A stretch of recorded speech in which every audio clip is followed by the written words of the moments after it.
So welcome to this evening's 99 Walks webinar, 9 Ways to Cultivate Determination. And this is one of my favorite webinars, partly because it's the lesson that I need most. So I don't know if you guys are familiar with the research around grit and determination, but the research teaches us that the most important predictor for your success, for your ability to achieve your goals, is how much determination and grit you have. That's it. It's not the strength of your intellect or the brilliance of your ideas.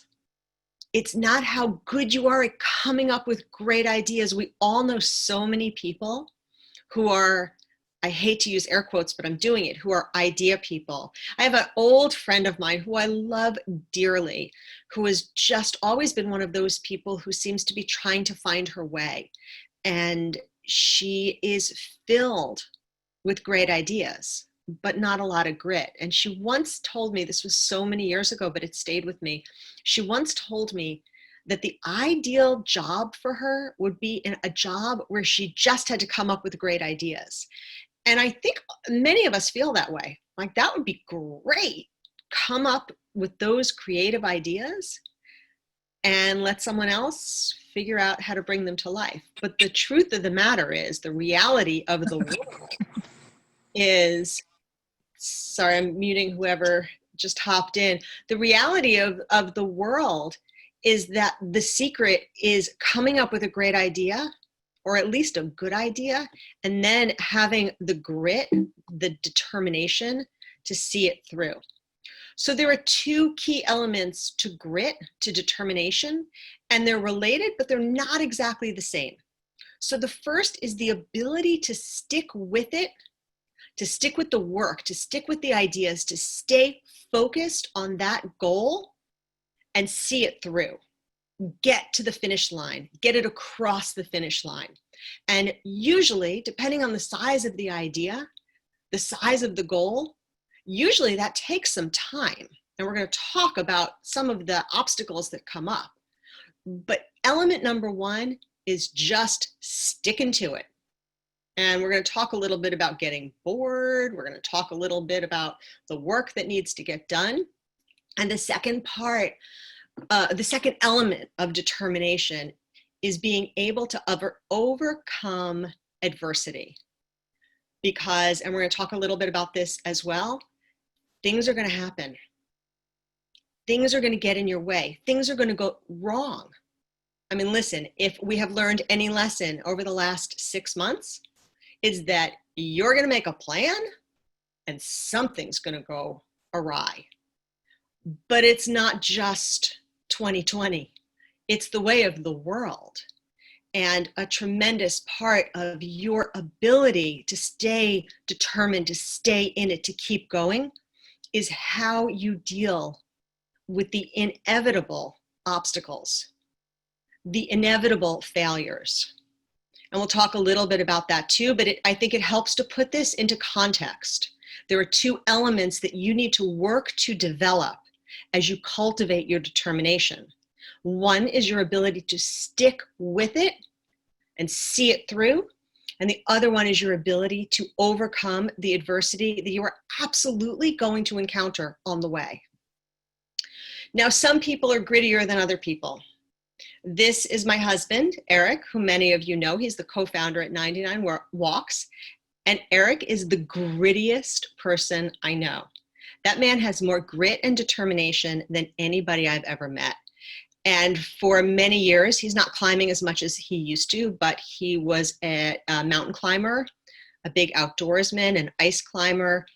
And for fun, and I kind of use the term loosely because it doesn't sound fun to me, he would spend 3 days climbing a mountain to a place where, like, there's no oxygen, just so he could get to the top. That's grit. I am not so gritty. I am a sprinter. My dad, who I talk about all the time, who I love to death, my dad was a competitive runner and he was a sprinter. We go fast. We go fast. What is the idea? I like to take big bites of things. I don't like to eat the entire cake. I like to eat 2 gigantic bites of the cake. I like to jump up and down on boxes for 5 minutes and call it a workout. I do not like 3 days of climbing into a mountain. I am a sprinter. Eric is a grinder. I have to really work on my determination and my grit. And some people, for whatever reason, maybe it's conditioning, maybe it's biology, maybe it's some combination of both. Some people are grittier and more determined than others. But, and this is the really big but, this is the really good news. And there is a ton of research around this, that determination can be cultivated. It can grow. Just today, like 3 hours ago, I was in the 99 Walks Facebook group, and I saw 2 posts by 2 different pack members reflecting a similar thought. And they both said, I'm not good at sticking with things. I've stuck with 99 Walks for 3 months, but I'm bad at sticking with things. And I responded and said, you may have to stop saying that, because you've now proven to yourself that you can stick with something. And what's so important is when you have those successes, when you find you are sticking to something longer, seeing it through longer, start to define yourself as someone who has more grit, has more determination. I'm a sprinter, so what I do is I take my big goals, I take those things that require lots of time, and I break them into little pieces, and I sprint through those little pieces. I've learned to work with my tendencies, to use what feels good to me, what fuels me, to enable me to keep going, to have the determination to see something through to the end. For me, it's breaking it into little pieces that feel like individual sprints and bouncing from one thing to another, but all things aligning towards that goal. So a big part of this journey, a big part of cultivating your own sense of determination is about understanding, discovering what works for you, what keeps you going, what keeps you engaged. And for heaven's sakes, whatever you do, stop telling yourself, I'm not good at sticking with things. I'm not good at staying with things. Because every time you say that, you are teaching yourself to be that person. So what I want is for you to wake up tomorrow and say, I have the ability to stick with the things that are important to me. Now let's dig into that a little bit. I say that determination can be cultivated. Grit can be built. How? We're going to talk about 9 ways, because around here we like things in 9s. So first, take on the right projects. You can't do everything. And you certainly can't do everything. Sorry, I don't know what that is. I guess it's my water heater. It'll go off in a second. I thought I turned that off. You can't do everything at one time. So the first thing is to be realistic. We talk around here, thank you. We talk around here about Goldilocks goals, setting goals that are right in that perfect zone, achievable but aggressive, taking on projects that align with your goals, taking on challenges that are incredibly important to you. We talk about this in goal setting all the time. I don't know about you, but my guess is that there's nobody joining me on this webinar tonight who has like an extra 5 hours a day, that they're just looking for some project, some big project to take on. If you happen to be that person, God bless, and go do something extraordinary. But most of us, finding time to take on something meaningful is tricky. It works only if you sign up for the things that are most important to you, not the things that are most important to other people, the things that are most important to you. So, most important element of developing your grit and determination is being sure that you're trying to develop it towards something that's important to you. Because if it's not, of course you're going to give up. Of course you're going to give up because it's going to get hard. Whatever it is, it's going to get hard. So only take on the right projects. To that end, I am a self-confessed idea junkie. There are a couple of people joining us on the webinar tonight who are part of the 99 Walks team, and they know this about me.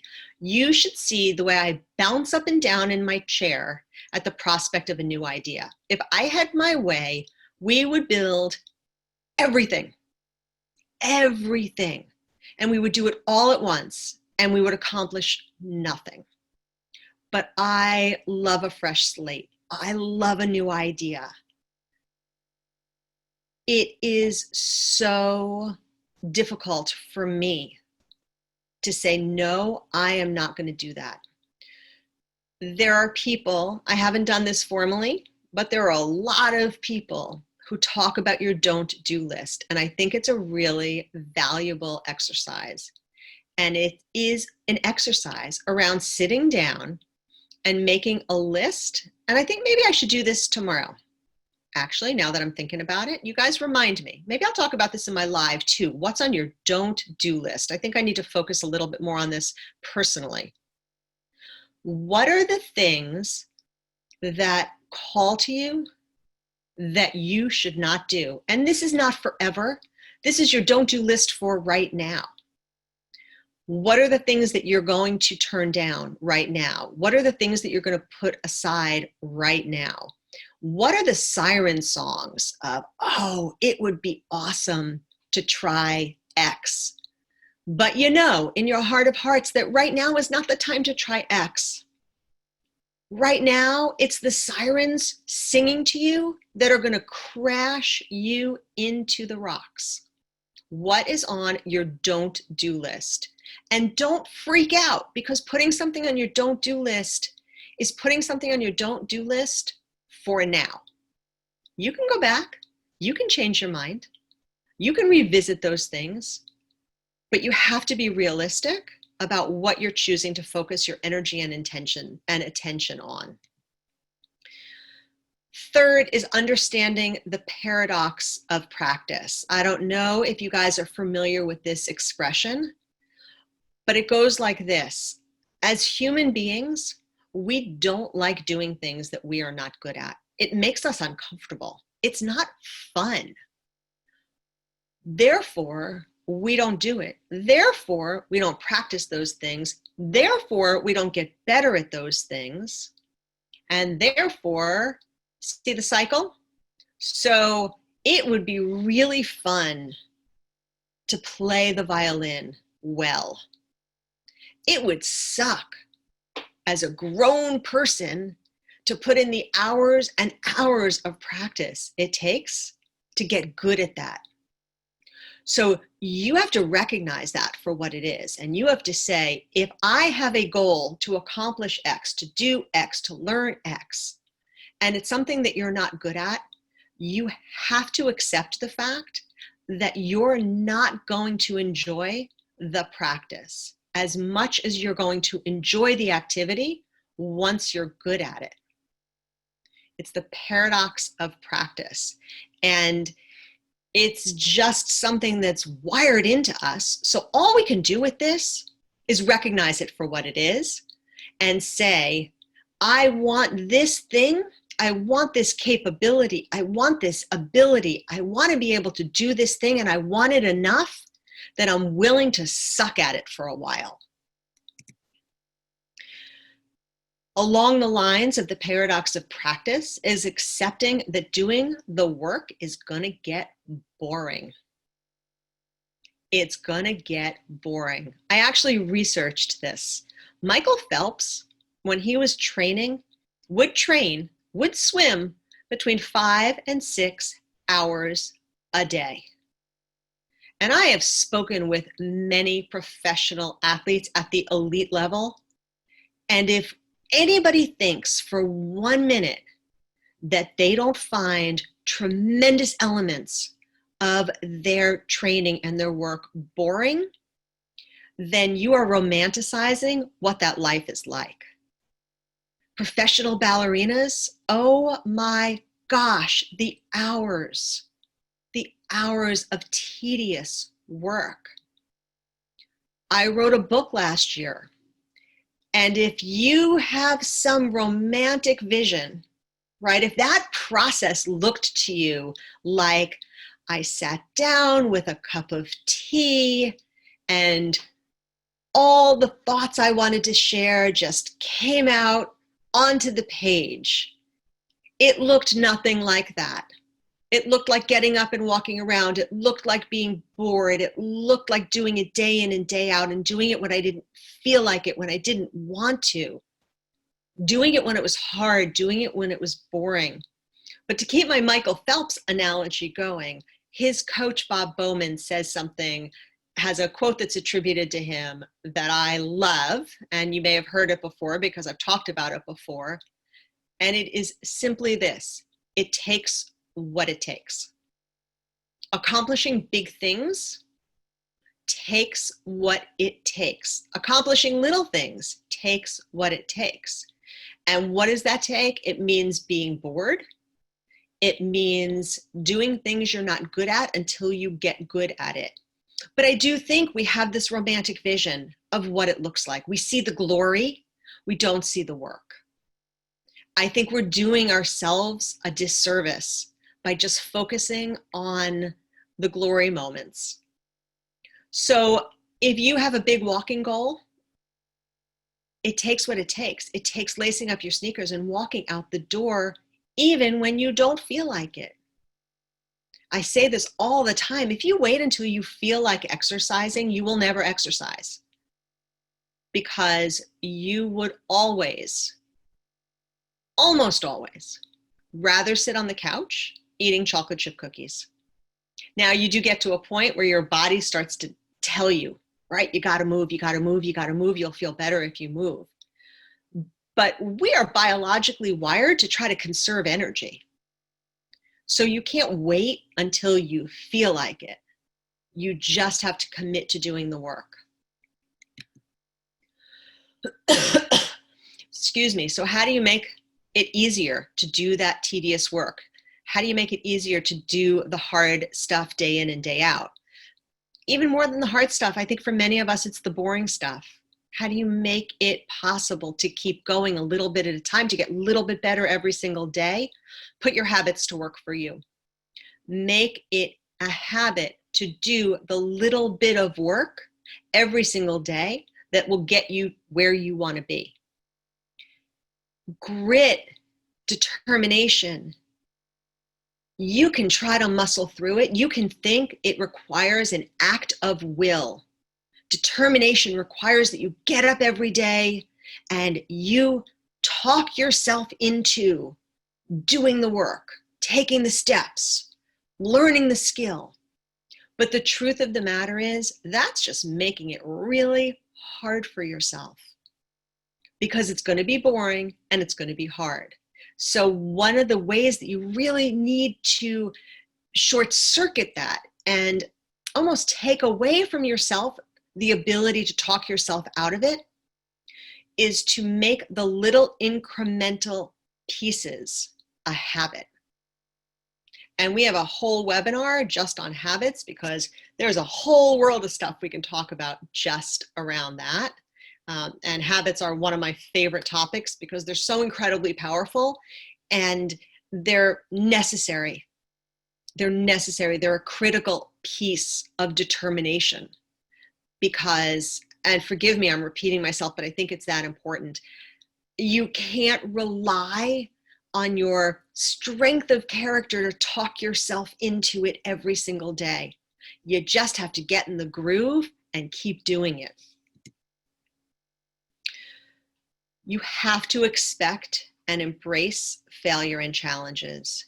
If you think for 1 moment that you're going to get from here to there, wherever there is for you, without failure, without challenge, without adversity. It's just not so. So then what happens is when those challenges present themselves, we go, oh, this is too hard. This is too much. This isn't what I expected. You need to expect challenges. I said this to the team, and I had to sort of stop saying this because I didn't want to be perceived as a negative Nancy, but there was a day a couple of months ago where I was talking to the 99 Walks team, and I said, this project went really, really well, but something bad is coming. And everybody was like, what? Hold the phone. Can't we just celebrate the successes? And we'll talk about that in a moment, because yep, for sure, that's important. And I really reflected on why I did that. Was it me trying to not get too excited? What was driving that? And part of it was negative. Part of it was I didn't want anybody to get complacent. But it really wasn't coming from that place. It really was coming from a place of, I wanted the team to know that a challenge was coming around the corner. I don't know what it was. Didn't know what it was going to be. But the lesson that I have learned, that I think we've all learned, even if we don't want to learn it, is that things change and challenges present themselves. Once again, looking at the crazy year of 2020. The challenges keep coming, the obstacles keep coming. Now, if you are aggressive in pursuit of your goals, if you're going forward, if you're moving forward, you have got to be prepared for the fact that you're going to get knocked back.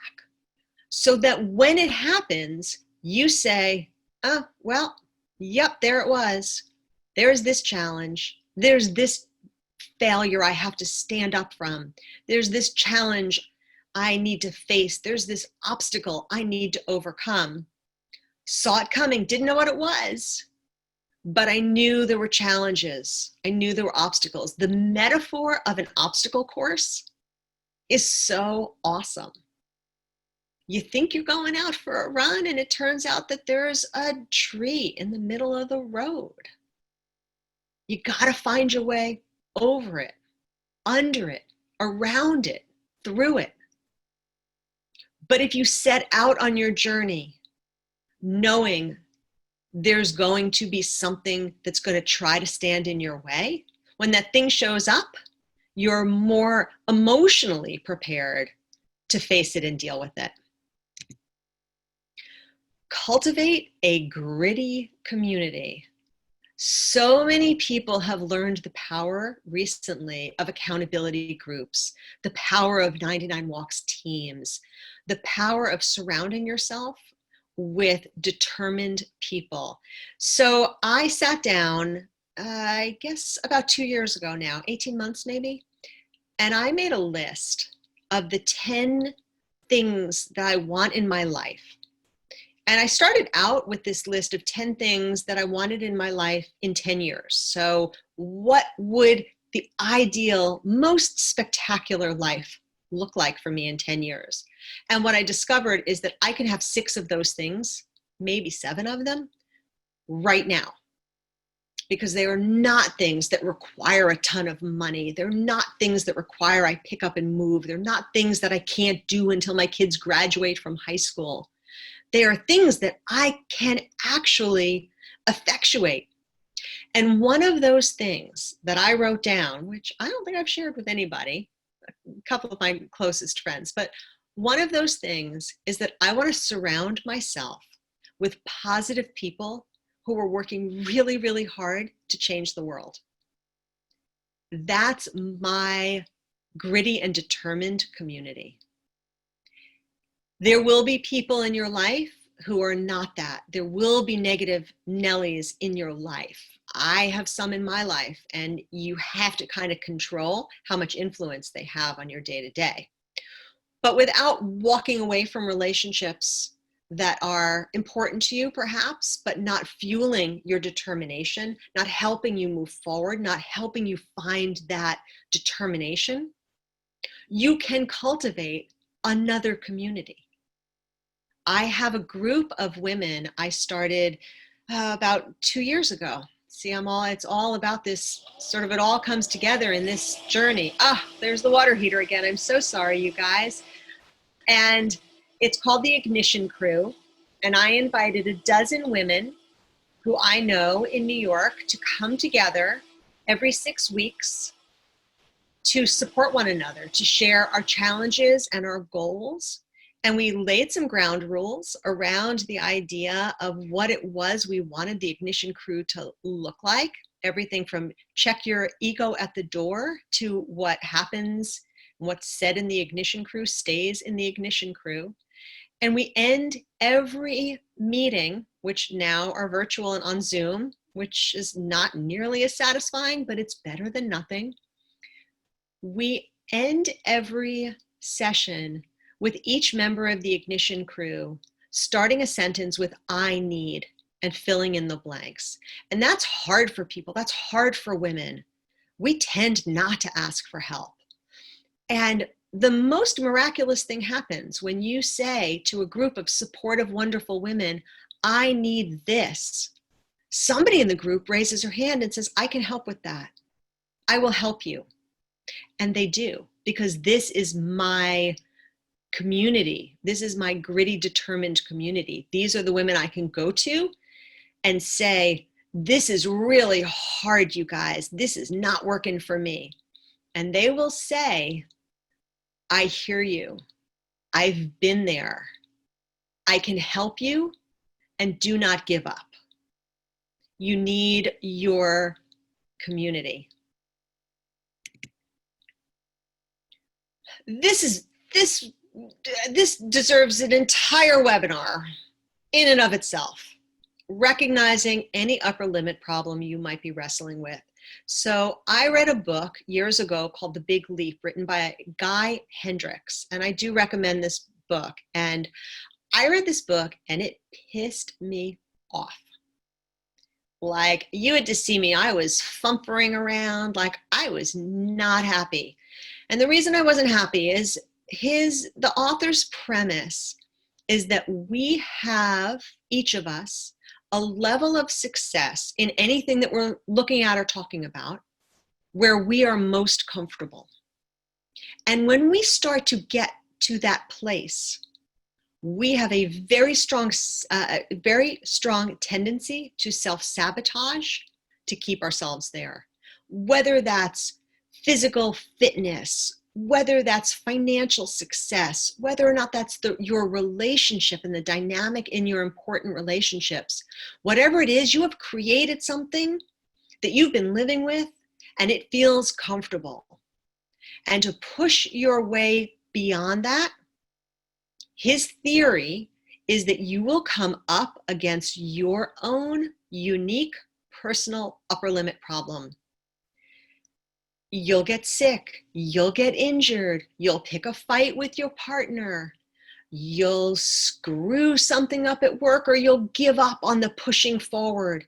And this is so important when we talk about the determination to get to your goals, the determination to make and effectuate change, because we've already established it's hard, it's boring, it's challenging, it's all of those things. The only way you can push through them is if, as you're getting close, there's not some little voice inside of you saying, if you make that change, your life might change, and that might be uncomfortable. So the author of The Big Leap calls it your upper limit problem. And I got really angry reading this book because I didn't want him to be right. I didn't want him to be right about me. I have really big dreams. I have really big goals, and I'm willing to work really, really hard.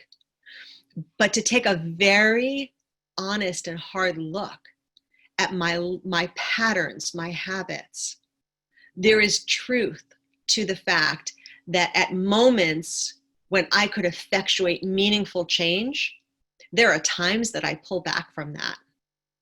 And now that I've started to see that as my own upper limit problem, I am much, much better able to keep going. So I invite you to take a hard and honest look at yourself, at what happens when you get close to something that you think you want. Do you pull back in some way? Do you slow down? We have an expression we talk about, which is slowing down at the finish line. Why do we slow down at the finish line? And that's a conversation for another day, perhaps, as well. But some of the reasons we slow down at the finish line is because we're bored, we're tired, we think we're almost there, we give up. But another reason that we slow down at the finish line is because when we get that close, sometimes there's a voice that says, I don't know that I want to cross over into the unknown. And last but not least is we need to celebrate the wins along the way. We talk about not moving the goalpost. I think that's really important. But we had our first Suit Up and Celebrate with Jilly, with Coach Jilly last Friday, the Friday before, and it was amazing. And Jilly came to me and said, this is something I want to bring to the 99 Walks community because I know, this is Jilly speaking, but she's 100% right. Jilly said, I know that women are lousy at celebrating their wins along the way, celebrating their successes, no matter how small, how incremental. We are just done and moving on to the next thing. Or we're so busy, we don't have time to stop and celebrate. Or, and this is the worst of all, my win was too small to celebrate. We see this in the 99 Walks Facebook group, and you guys do such a spectacular job of not letting other pack members do that. Somebody posted months ago, let's ban the word only from the 99 Walks Facebook group. So nobody can say, I only walked a half a mile, but it was a big deal for me. I only walked 2 miles, but I know that's not as much as some people do. We have to stop diminishing our personal accomplishments, and we have to start celebrating. And as women, we tend to be better at celebrating other people than we are about celebrating ourselves. We tend to be better at saying, you did it, good for you, than we are at saying, I did it, good for me. So when I say celebrate the wins along the way, I am not just saying celebrate other people's wins, help other people. I am saying go inside and celebrate your own wins. Fight the urge to compare and despair. Fight the urge to diminish your accomplishments. They are yours and you own them.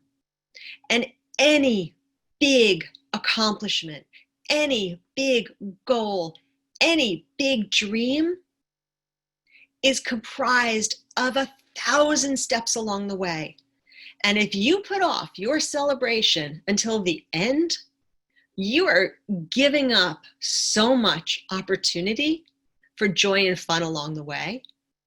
And more importantly, for the purposes of our conversation here today, you are going to make it so much harder to get to the end. And this kind of goes full circle for me because I started out by saying I am a sprinter. Grit and determination is something that I need to work on.